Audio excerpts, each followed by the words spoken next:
This interview is about quality, nutrient density and flavor of food and their connection with soil health and human health.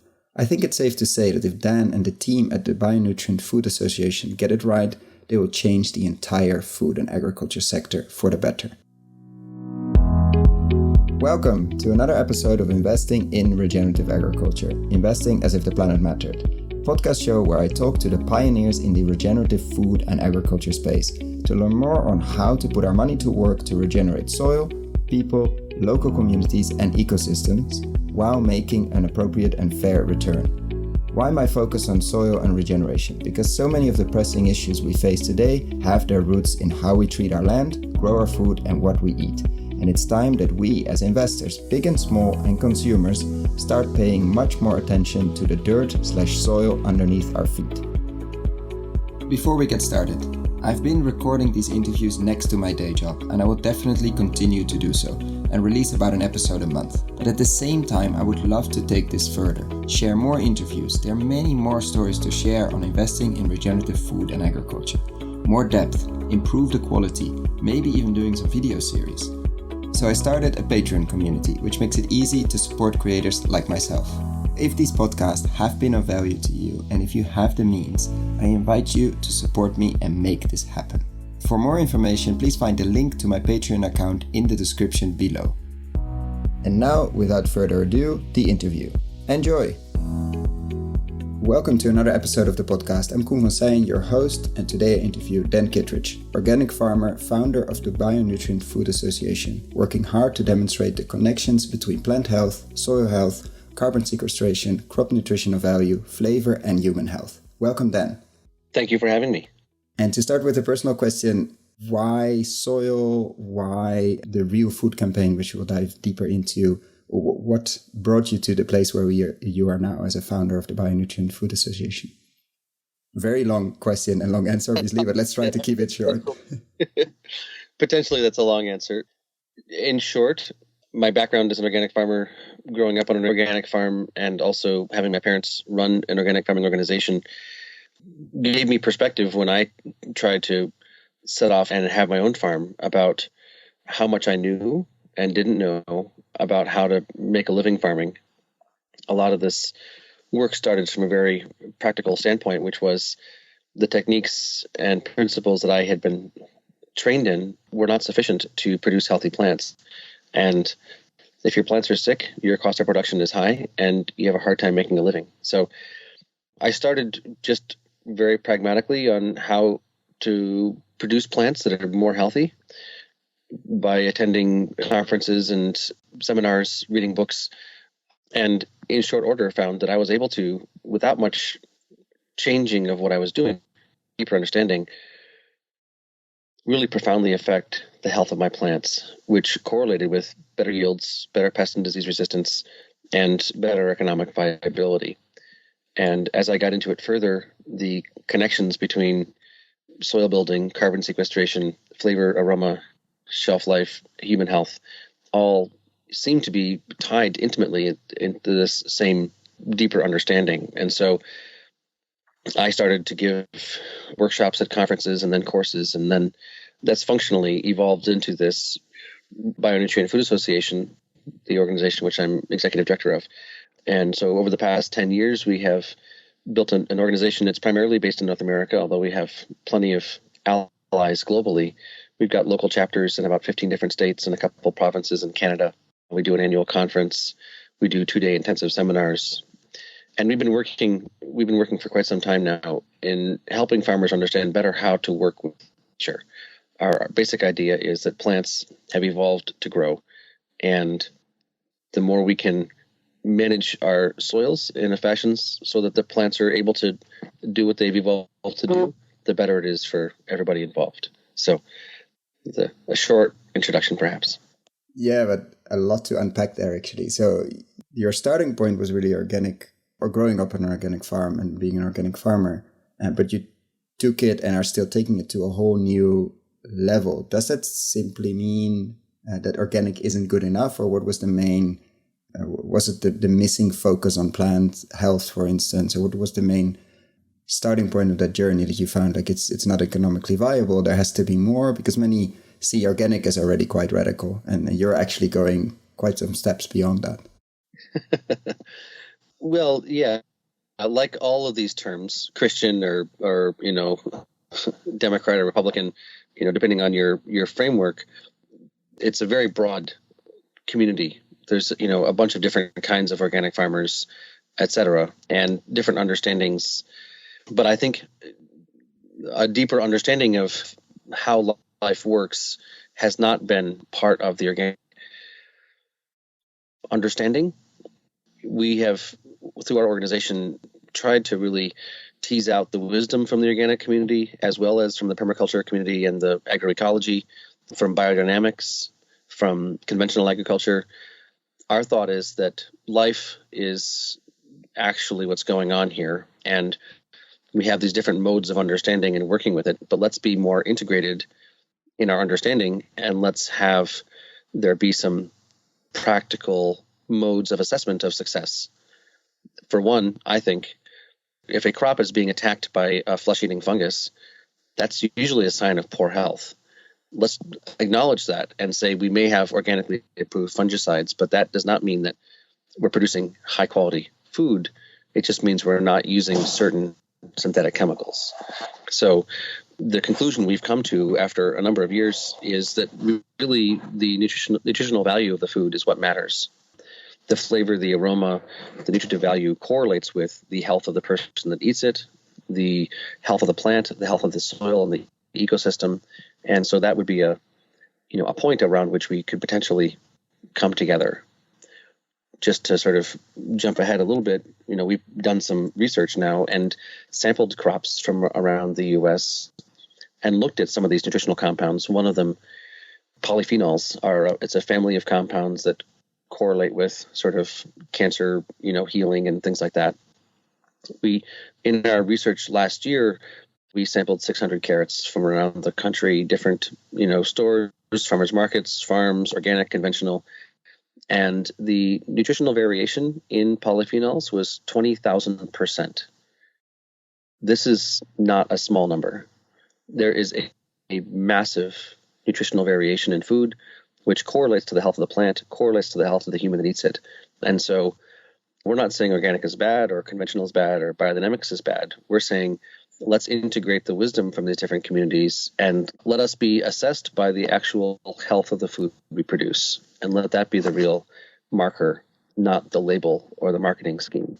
Which is, it makes obviously a ton of sense. Let's focus on the quality of the food. What does it need to do? It needs to nourish you. So we need to look at nutrients. But it's also a very, I wouldn't say new thought, but contradictory, because you don't have certifications for that. We finally have organic and everybody starts to know it and starts to double-digit growth in the supermarkets, etc. When with the Real Food campaign and the Bionutrient Food Association on the issues of quality, was there or is there a standard of quality, or that had to be completely developed of what we actually mean by good food?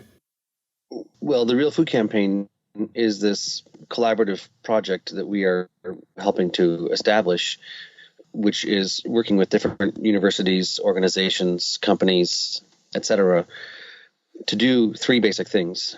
One is to build a tool that a consumer can use to test quality in real time, as in flash a light like a smartphone camera flash at a carrot, and then get a reading out which says relatively how good this is. So build a tool that can do that is one thing that no one's done yet, which we've got the first generation of it out already.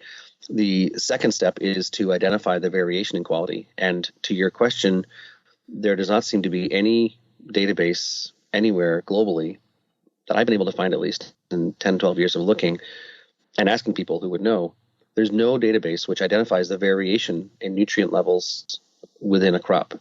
So this carrot relative to that carrot, et cetera.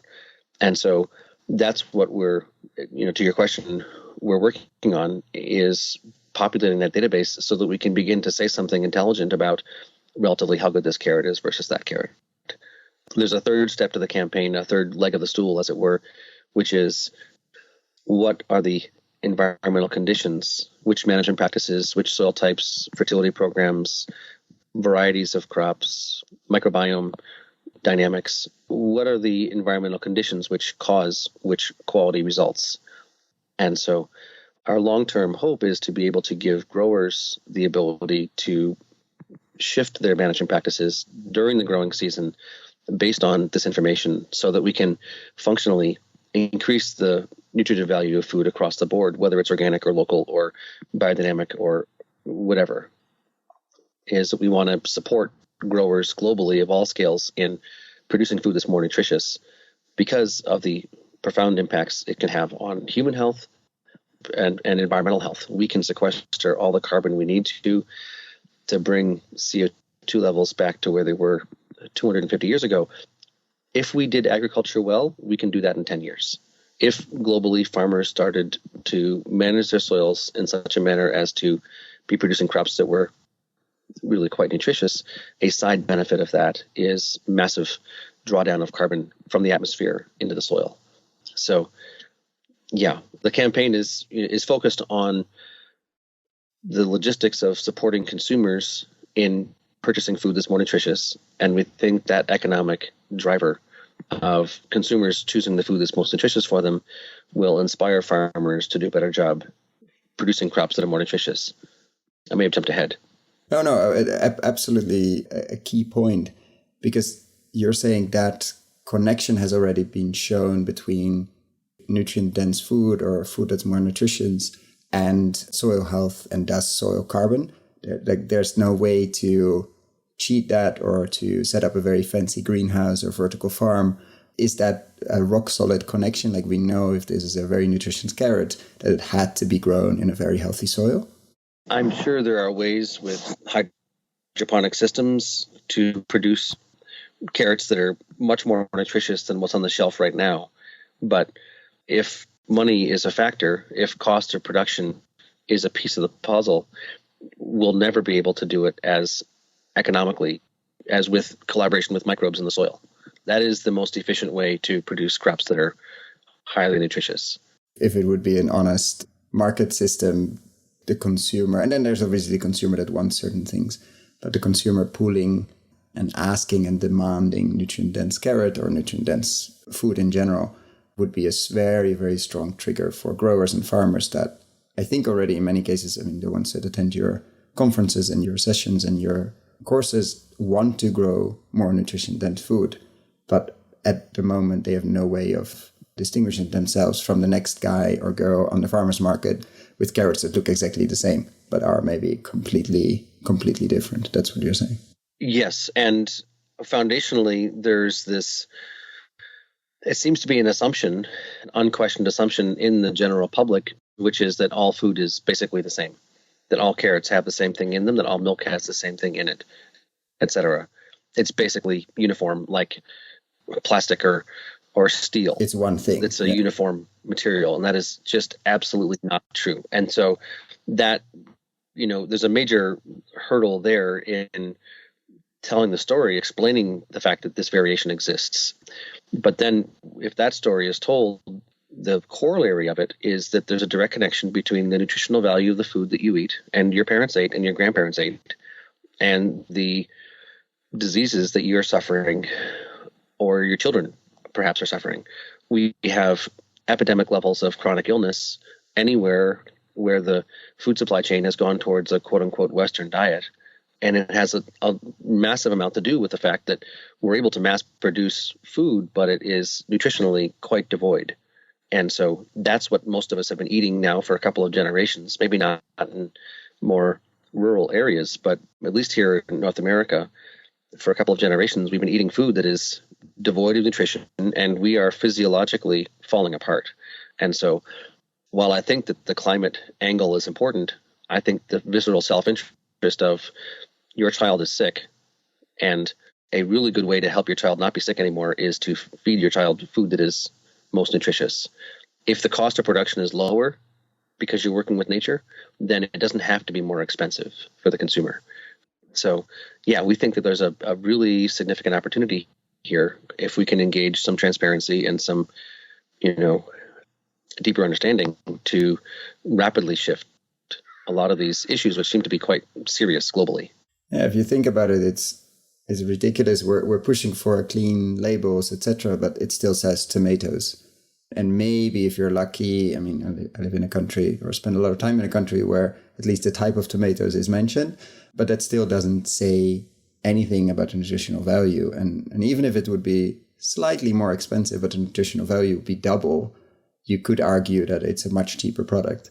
And probably, I think you're right in terms of the pull factor of healthcare versus carbon sequestration, etc. It's just much, much stronger, the healthcare part, than carbon will ever be unless you live on an island that's about to disappear under the sea. There is a lot of consternation in people's minds right now, a lot of concern about the climate, which is good. It's about time. But I don't think people are really going to stop driving cars and flying airplanes. And as far as I'm concerned, we don't have to. All you have to do is choose the food off the shelf that is more nutritious than the one next to it. Do you have 2 choices of carrots to purchase, 2 choices of oranges, 2 choices of beef or milk or rice, or 3 or 4? Well, all we're saying is if you choose the one that's more nutritious, you can functionally help reverse climate change. Yes, that's a nice corollary, but what you're really doing is healing yourself. And we think it's a good story. I think it's an absolutely brilliant story, very strong. I think the whole regeneration piece of yourself plus the land that you're supporting by eating it is probably going to be one of the main stories of this century. But I have a but. Do you see, like, in a supermarket in, let's say, the United States, if you choose one orange over another one, is there already enough supply of nutrient-dense ones, or are most of them relatively the same? What have you seen so far, or is it too early to answer that question? Is there enough choice for me if I walk into a random place where I normally buy my food? There is significant variation. I gave you the number 20,000%. That's the full variation that we found.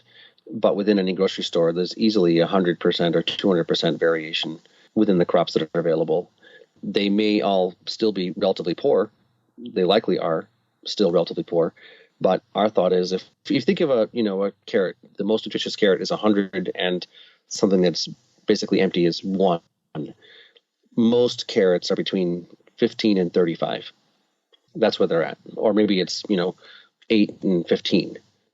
They're relatively low, but there is still a significant variation. And so our thought is that this is going to be an evolutionary process whereby people start buying the 30s and start leaving the 15s on the shelf. And then the people that are growing 15s realize they have to up their game. So they start to produce 35s and 40s, and then their crops start to move off the shelf. And then the people who are doing 30s start to, up their game and get up to 50. Our thought is this is a competition to the top. If we can establish a visceral economic incentive to inspire people to compete to do better, then we have succeeded. So it will be an evolutionary, evolving, iterative process, but that's our understanding of how it could work. And where are you now? We're in April 2019. You described the campaign, and we shortly touched upon the Bionutrient Food Association. What does your week look like, or your month? What's the main thing at the moment in this huge evolution? Because this is a long-term process, and it's been a long time in the making. What's keeping you busy? What are you working on at the moment? What I'm working on at the moment actually is a pre-order campaign for the first generation of really consumer-built, mass-produced, calibrated spectrometers. We expect to be, putting that out. We have tools right now which are quite functional. Yeah, I actually ordered one. It should come in the next few weeks. Maybe when this is out, it already came in, and now I started playing with it and sharing data. But I will definitely annoy anybody with that thing when it gets in. Some people like things like that and will play around and do experiments and stuff. But our thought is for the consumer, it should be as simple and easy as possible. And so the version we have right now is not that. The version we have now is for tinkerers and researchers and sort of activists. So we're hoping we will be launching next month this, campaign for pre-order of this consumer calibrated tool. We're aiming for 10,000 units as our first serious batch. We're going to be promising that it'll be available in 2 years, although I think likely it'll be less time than that, but we would rather be conservative than overpromise. Just an anecdote, we have a large supermarket chain in the US called Whole Foods, which is associated with being a little bit more upscale, organic, etc. And a number of years ago, when I was talking to one of the regional buyers for Whole Foods for the northeast corner of the US about this project and this opportunity, I said, wouldn't you like to be part of this project? Because then you could show that your stuff is better than your competition. And they said, no, really, we don't want to have any empirical assessment of what's going on. However, when you are 2 years from the consumers being able to tell how good our stuff is, please come tell us, because then we'll give our growers 2 years to meet standard. So it's an interesting dynamic. That's about now, right? Let's give them a fair warning. Yeah. That's what we're going to do next month, is launch this and say, okay, heads up, supply chain, here we are. This is what we're doing. At this trajectory, in 2 years, consumers will be able to test the variation of quality at the grocery store, in the farmer's market, in real time. And just to give an idea, that's a little like pocket size spectrometer that you can point at a carrot and tells you that what you were saying before, between 1 and 100 or whatever the spectrum will be, tells you the nutrient density. It'll probably be the size of a deck of playing cards, and will probably connect to your phone with a tether, a little cord, like a earbuds cord. And so, yeah, it'll be, I don't know what that size is in centimeters. It's probably 3 inches by, 2 inches by 1 inch or something. It will be small. Yeah. That's small. Yeah, exactly. And like any app, you press the button on your phone to take the picture, and the answer pops up on your phone right there. So it's quite exciting. And our hope is that we've already gotten interest from various industries like blueberries and coffee and milk and things like that, companies that are involved in producing those crops. Our thought is that we want to work with the farmers and the supply chain companies to help them improve the quality of the crops they're producing, so that when the consumers can have this tool, that their stuff looks better. And just for my idea, in terms of milk and coffee, would I be pointing it at the bottle of milk? Would I be pointing it at the cup of coffee, or would I be pointing it at the beans? How would it work? Well, with the coffee people, we were talking about all the way up to the farmers in the mountains and wherever it is, Peru or India, that are growing it. Really, at the farmers level? Wow. So they could flash a leaf while the coffee bush is growing and understand how to support the plant in being healthier. And then the buyers would flash the light at the raw bean and choose which beans to purchase at what price all the way through. So yeah, there's all kinds of opportunities here. There is naturally going to be a consumer tool, which will give you relatively how good this is. And then there's going to be a business grade tool, which will be more expensive, which would give specific levels of specific compounds and elements. Extremely, extremely interesting. Let's shift gears a bit to the finance side, or the investor or the impact investor side of things, as this podcast is listened by them as well. What would be, you've mostly been working on the business side and on the growing side. What does all this real food campaign and the focus on the quality of the food, what does it mean for investors that are maybe already invested actually in agriculture and food, or are looking at that and want to basically unlock the potential impact? What does this movement mean for them? Well, I guess it depends on where they're invested. We expect that this will be fairly disruptive to the food supply chain. I can imagine. Yeah. And we're doing this based on the data. We're not, trying to be evangelical about saying we have the answer. We're saying this is what the data tells us. So our thought is that farmers are going to be able to understand how to grow crops more well, which is not which means they're not going to be using synthetic fertilizers and toxic chemicals. You cannot produce high quality food while you're killing life. It just doesn't work well that way. So we expect a profound shift in the production of food, and which genetics, which of the varieties of crops have a better inherent potential to produce nutritive food. A lot of the seed that's been hybridized and genetically modified is not been bred for nutritive value. In fact, many of the old open pollinated heirloom varieties of crops are the ones that have a better inherent potential there. So from fertility to seed to genetics, we're working with a company called General Mills here in the US, which makes Cheerios, and they've been doing market research, and the fathers who buy the Cheerios for the children would like to know that their Cheerios are nutritious. So General Mills wants to know what are the practices by which oats are grown more well, so that they can put on the label that their Cheerios are more nutritious than the competition. So if you think about that whole supply chain and market dynamic, we expect significant shifts. When you pick tomatoes unripe, like they do in this country, and then ship them and then, gas them with ethylene, and then they turn a reddish color. When you pick a crop unripe, it doesn't have in it the full suite of nutrients that it could have. And so our thought is that the mass production of agriculture is going to be more difficult, that farmers who are picking things, more locally growing in a more of a polyculture dynamic, are going to be out competing the ones that are growing in the monocultures and picking raw and things like that. It's an absolute massive ripple effect, obviously, if we start selecting for qualities and we start selecting for flavor, which sounds ridiculous that we didn't, but we did not, because we had to produce as many calories as possible, at least. And in Europe, the thought after the Second World War, just never hunger again. And we managed to do that, but it came at an enormous cost to everything else, basically.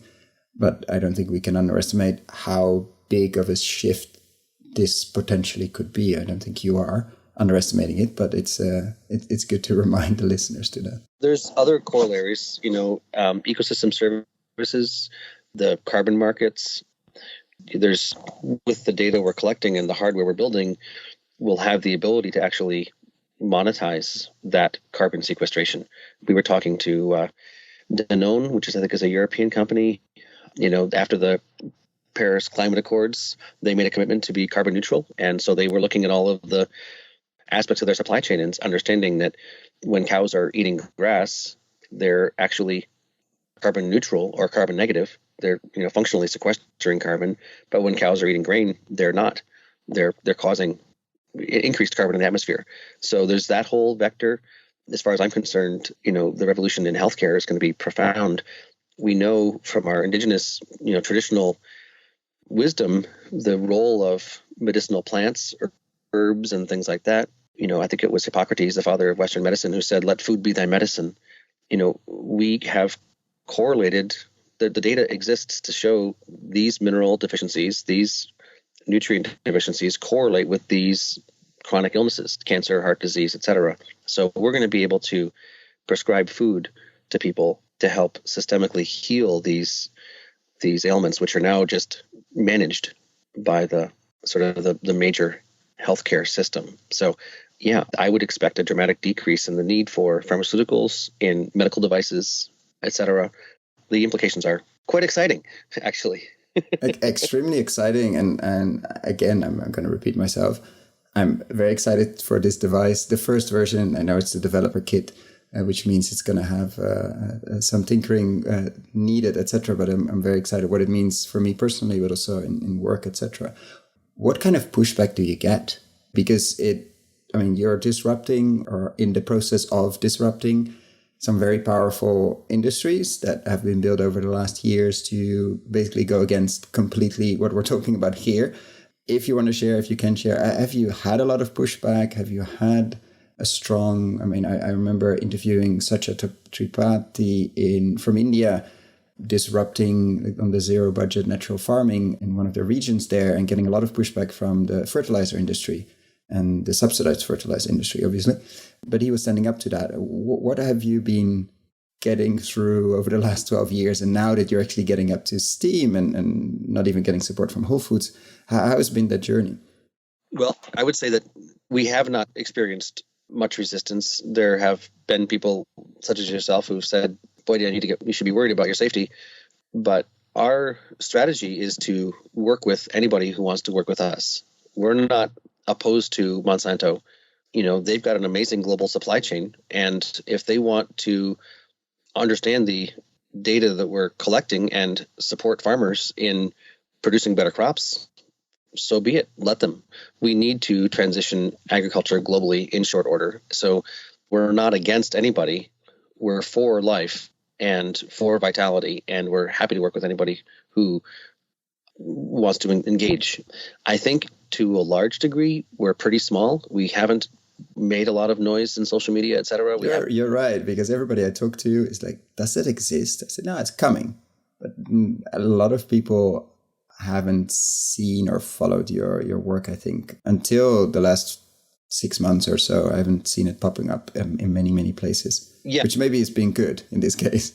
I think, speak softly and carry a large stick was, I think Teddy Roosevelt, one of our presidents, was one of his mottos.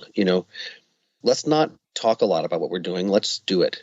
And it is a bit of a paradigm shift. It is a bit of a entirely different way of looking at things. And when you've got the current model that's invested in a certain perspective, and we're coming at things from a really different perspective, they can't even see us, I don't think. They can't even see what we're up to because we just don't register in their field. You're not even on their competitor list, or threat list. You're off the radar. It's a concept that I haven't even identified as a potential issue.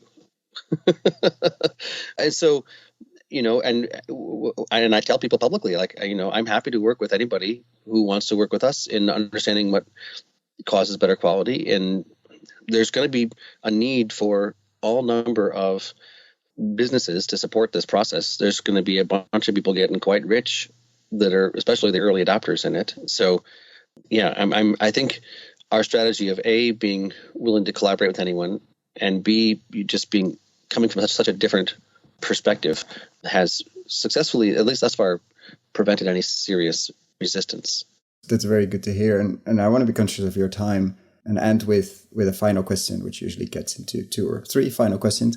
If you could give advice to, and imagine there's a room full, let's say a theater full of smart impact investors, at least we all consider ourselves smart, listening to this podcast, and they have read about soil, the potential of carbon, they read Drawdown, they've followed some of the innovative farmers on the Regen Ag side, and they would like to put some of their money or maybe all of their money to work. And without giving them investment advice, what would be your first step for them if they want to get started in really understanding the agriculture space and being part of this, I wouldn't say a small transition, but a gigantic transition that you're basically pushing? I'm biased.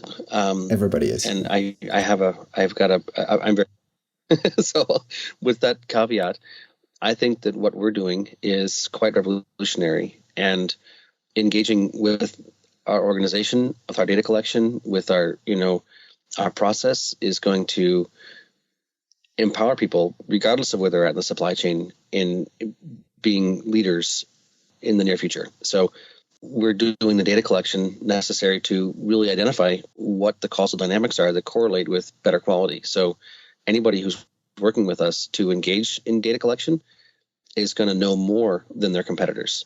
They'll be more well established in success.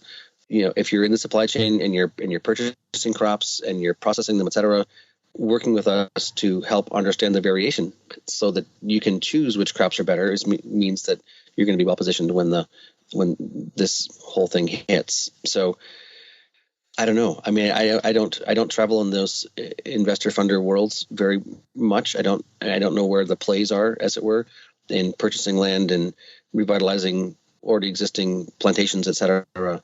I would welcome conversation with anybody who's interested. I'd be happy to come and speak to a group of people in Milan or wherever who are interested. I think that there's we are an NGO, a nonprofit educational organization. Everything we're doing is in the commons, which means it can't be controlled or owned. So the engineering for the tool, the algorithm for the definition of quality, the app, the data set, all that stuff is in the commons. And until it's properly built and fleshed out, what I'm talking about can't occur. So we need actually those social impact investors. They're a small amount of money from them could profoundly move this process forward. Yeah, I would even imagine it would just speed it up. I mean, Right. It's happening anyway. The train has left the station and is moving, but speed is important here. At some point, it's going to start happening quite rapidly, and the people who engage at the ground level are going to be positioned ahead of the competition. So, yeah, I don't know. I'm not sure that's a good enough answer. But absolutely. No, definitely. I think engage the data collection, the engaging an organization, depending on where you are and what you can and want to do. And I think that the push and the asking questions around quality and around management and those correlations is something that we don't do often enough anyway. And we often think tomatoes are tomatoes or carrots are carrots. And to ask the final question, if you could change one thing in the agriculture and food industry, if you could wave your magic wand and tomorrow morning we all wake up and that thing has changed, what would it be? I think it's what I'm working on. If I could ask for anything to change tomorrow, I wave my magic wand, it would be that there's an understanding of variation in food quality, that food is not uniform.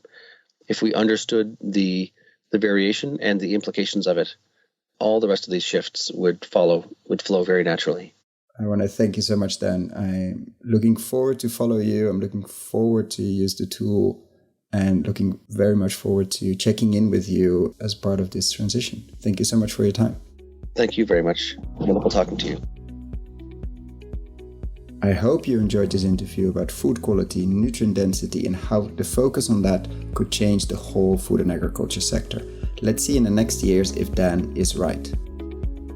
If you found the Investing in Regenerative Agriculture and Food podcast valuable, there are a few simple ways you can use to support it. Number 1, rate and review the podcast on your podcast app. That's the best way for other listeners to find the podcast, and it only takes a few seconds. Number 2, share this podcast on social media or email it to your friends and colleagues. Number 3, if this podcast has been of value to you and if you have the means, please join my Patreon community to help grow this platform and allow me to take it further. You can find all the details on patreon.com/regenerativeagriculture or in the description below. Thank you so much and see you at the next podcast.